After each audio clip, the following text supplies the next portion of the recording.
నల్గొండ జిల్లా గట్టుప్పల్ మండల కేంద్రంలో రీజనల్ రింగ్ రోడ్ నిర్వాసితులు ధర్నా నిర్వహించారు. రీజనల్ రింగ్ రోడ్ కు తమ భూములు తీసుకోవడం వల్ల జీవనాధారం కోల్పోతామని వారు ఆవేదన వ్యక్తం చేశారు. అనంతరం దీనిపై తహసీల్దార్ కు వినతి పత్రం సమర్పించారు.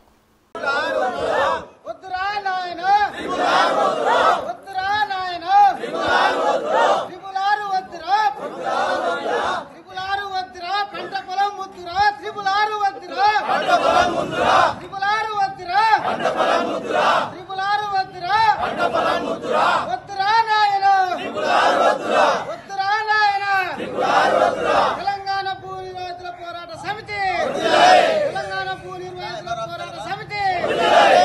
పాదాలను